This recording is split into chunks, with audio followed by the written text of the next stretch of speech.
You don't need a fancy studio to make great music. Hell, you don't even need money. Today, I'm going to show you how to produce high-quality tracks that sound like they're worth thousands of dollars like this, while actually spending zero. Let's be real, music production is expensive, but it's come a long way. Even just 20 years ago, you would need to sell a kidney and maybe a small child to record an album. But today, that's not the case. You can keep your kidneys and your kids. There are some fantastic options you can use to start producing music right now for free. And the best part is you won't need anything at all to get started. Well, I guess you'll need a computer or a phone, maybe some headphones. But if you're watching this video, you've already got that, unless you're downloading it to your brain. I'm gonna build 3 songs completely from scratch, and with each one, I'll break down some essential concepts of producing music without using any fancy gear. I'll also include the links to each project and beat I make today below so that you can follow along in real time, use them for your own music, or even just copy the settings that I end up dialing in. And let's get rocking. So first things first, we need to pick our weapon of choice to start making beats with absolutely nothing, quote unquote. Luckily for you, there are a few free music making tools, also known as DAWs. My top picks would be GarageBand or Bandlab. GarageBand is what I prefer, and if you're part of the Apple cult like me, then I would highly recommend starting with that. But for this video, I'm going with Bandlab, which works on both Windows and Mac so more people can follow along. Plus, it's also got a great mobile app that you can use on your phone. So if your computer is held together by duct tape, you can still make some bangers. So let's jump into Bandlab so I can teach you the ways. And to walk you through, I'm just going to make a beat in real time so you can see everything that you need to know to get started. For this first song, I'm feeling a little electric, a little housey, if you will. So let's scratch that itch and create a house beat. You can do that going up here, project, new project. Let's start with one of the easiest ways for beginners to get involved in music production called samples. We're gonna click voice and audio, then we'll click on Bandlab sounds down here, and it will open up a bunch of sounds that you can use for free. Samples are just pre-recorded bits of audio that we can drag and drop into our DAW, in this case, Bandlab. We can type in house, and we can peruse some melodic ideas that we like.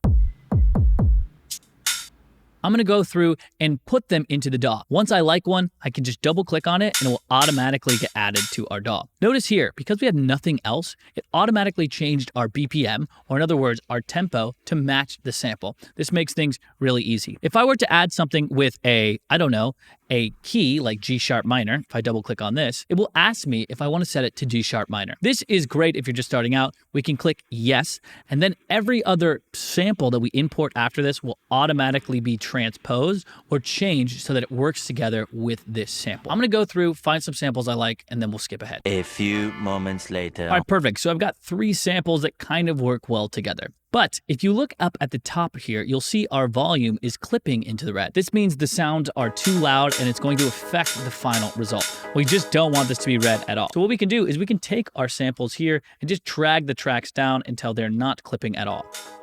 And I think a big part of that was our hi-hat. Let me teach you about another type of instrument in Bandlab. This one's called a drum machine. A drum machine is really great for getting started with drum beats. I started by selecting my drum kit by clicking on the available presets here. And I ended up choosing one called Classic House to fit the genre that we're working with. Then I started my pattern by clicking into the boxes and putting in my instruments. In this case, I put kicks on the 4 downbeats, 1, 2, 3, 4, and snares on the 2 and 4. And I got this result.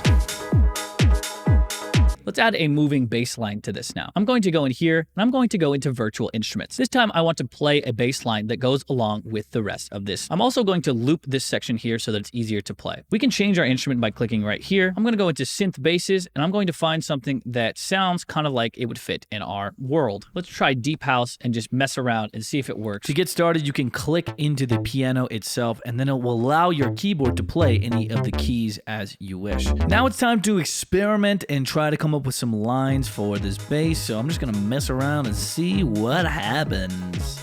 And after experimenting and coming up with what I think is an above mediocre bass line, we were ready to record it in.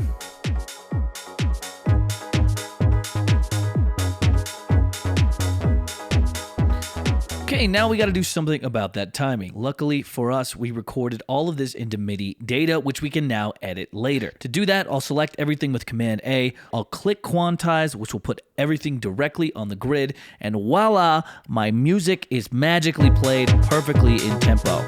Look at that. Okay, let's add one more thing to our track to show you the last type of track type I would recommend. That would be the sampler. There are some other track types you can use, like guitar and bass and recording vocals, but we'll get into those a little bit later. For now, let's hop into our sampler that we just added. A sampler is kind of like if you combined samples like this with a MIDI instrument. They will take the samples, put them onto a pad, and then let you play them whenever you want. In this case, I want some sort of like hey sound. Let's see if we can find a hey sound in the one shot. Hey, hey.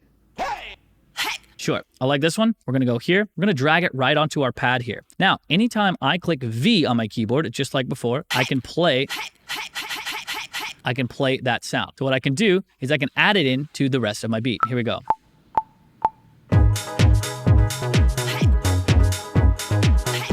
You may notice that hey is not in beat, and you can go in and try to quantize it all you want, but it's actually not going to change anything. To actually change it, we'll go into our sampler once again right there, and you'll notice there's a gap of space between it. To fix that gap of space, we're just going to drag the start of the hey so that it starts directly on the hey, and there's no space in between. That's going to fix our timing problem. Let's hear how it sounds now.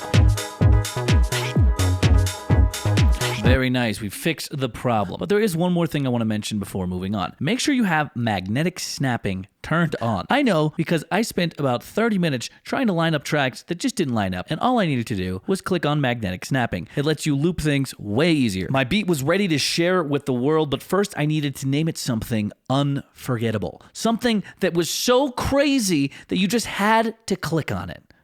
So I named it EDM beat. And then we'll click publish. And when we click publish, we'll get some mastering options that we can work with. Mastering is just when you take your song and bring it up to the proper loudness levels of commercial tracks. I don't want to get too much into mastering, but all you have to know is that it's going to bring the loudness up so that it sounds a little bit better, a little bit more professional, and louder more than anything. So we'll click publish here. When it loads, you'll have a bunch of different options that you can choose from and what it sounds like. They all sound slightly different.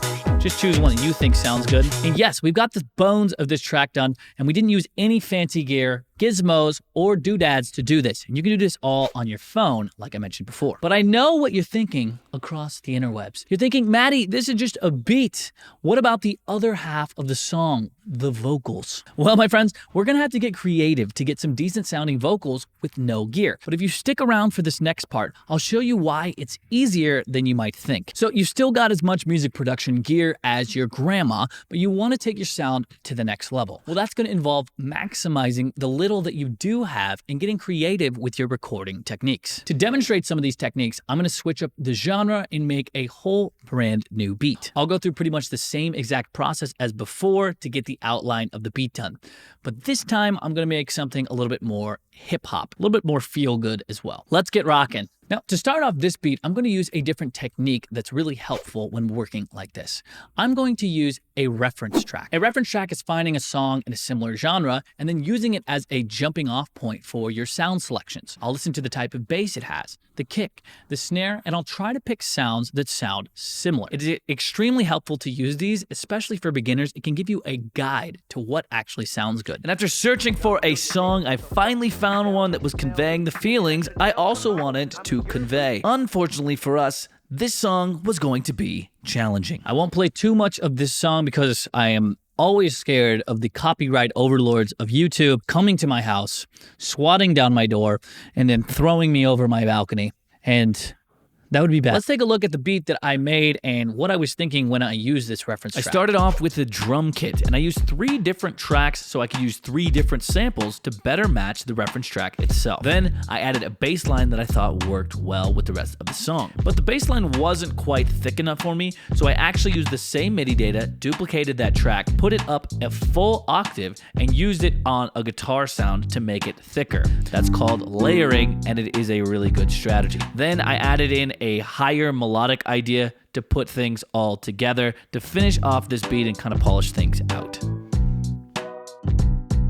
I'm really using that reference track a lot to go back to and listen to make sure that I'm adjusting sounds the right way. This is the basics of mixing. Mixing is basically just using these volume knobs here to blend everything together so that it works well. But notice, I haven't added any effects at all, and my mix is already sounding pretty decent. Everything still sounds good together before anything else. This is because I chose samples and used good sounds from the beginning that already worked well together. Now, normally mixing is done on expensive ass speakers, but in the true sense of broke artist for this video, we don't have expensive ass speakers to work with today. What we do have is our shitty laptop speakers. Now, we can use our laptop speakers to get something that sounds pretty decent. We can also use some tips to help mix it even more. To start, I'd recommend trying to eliminate any instrument low end that doesn't contribute to the song itself. In this case, I'm gonna get rid of that low end with an EQ on everything except for the kick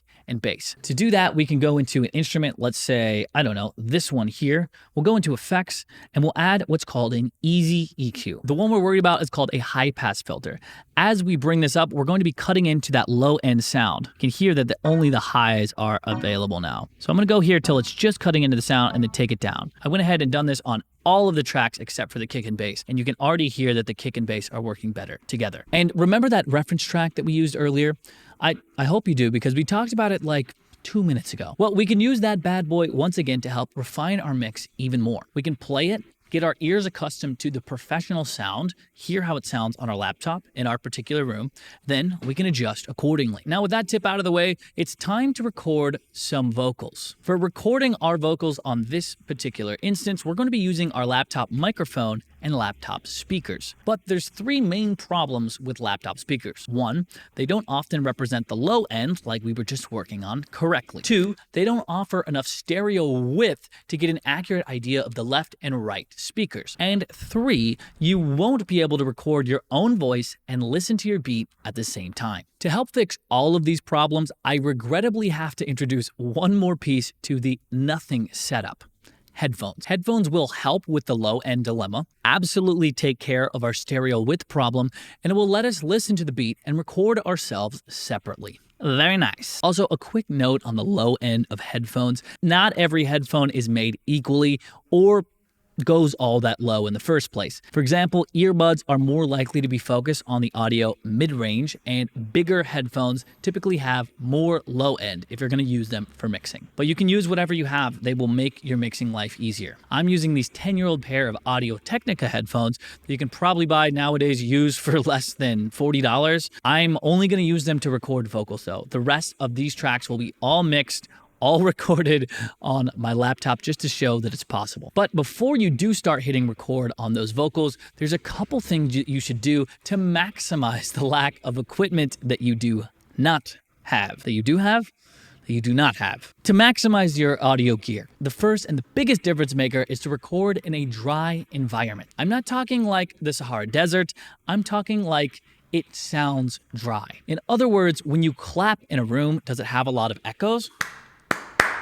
If it does, your recording is going to sound like a potato. You can create your own dry studio by using some everyday household items. In this case, to maximize my no gear, I'm going to use my entire mattress and some thick blankets, and also my closet. The thicker the objects you use, the more they will absorb any extra frequencies. And you're looking for soft kind of fabric items. Those will absorb frequencies the best. The more frequencies you absorb, the drier the result will be. And if you're watching this, I know you've got a mattress. And if you don't have one and you chose to have a computer or a phone over a bed, then you might want to reevaluate your life choices. But before we start pressing record, we're going to need to adjust our microphone input volume so that it's correct. To do so, we'll hop into our system settings in our Mac, we'll hop on over to audio, and we'll adjust the input volume of our microphone itself. There you'll find some sort of slider to adjust so that you can adjust the input gain of your microphone. If you're singing too loud and it's clipping, it's going to result in a bad sound. But if you figure that out,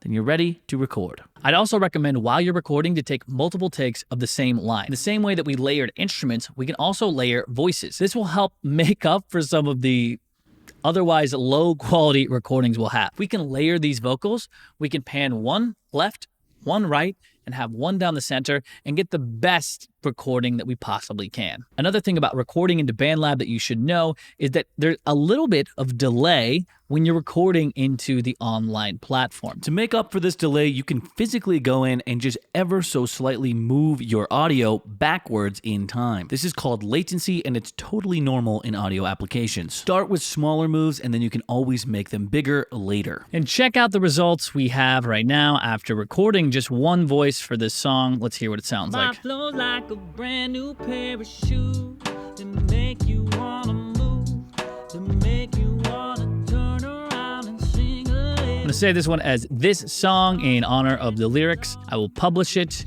You can go check it out. And believe it or not, we're not done there. We can take our song a step further by adding some effects and processing to all of our tracks, especially our vocals. It's the cherry on top of our audio sundae. And to show you how, I'm gonna create a whole new beat. Why not? This time around, I'm feeling a bit more pop.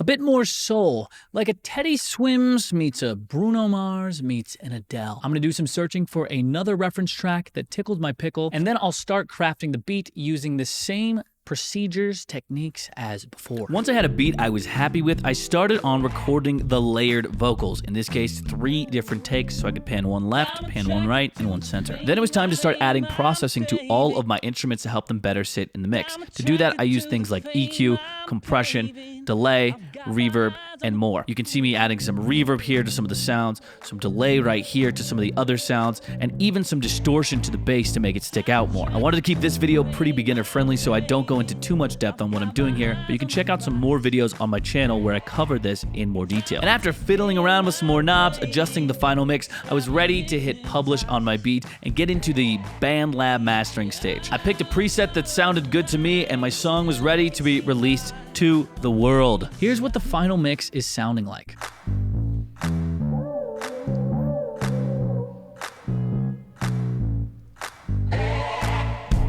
attracted to the fame I'm paving. I've got my eyes on the prize. And I'm addicted to the game I'm playing. It's got me hypnotized. Yeah, I'll follow the lines till I can see my name in the sky. And I'll make it up as I go for a taste of the gold. I'm not going home. Not too shabby for all being done, being mixed, being recorded, being everything done through the laptop speakers on a free software. Come on. Bandlab is a fantastic starting point for a lot of beginning producers. Yes, it lacks a lot of the features that other paid DAWs bring to the table, but it makes it really easy to get started and share your work with others. Once again, all of these projects are completely for free on Bandlab. If you want to dive in, look at some of the settings I chose and go dissect them. Do with them what you will. And if you want to learn more about music production, you should go watch this video I made right up here that will show you a roadmap into making professional sounding music.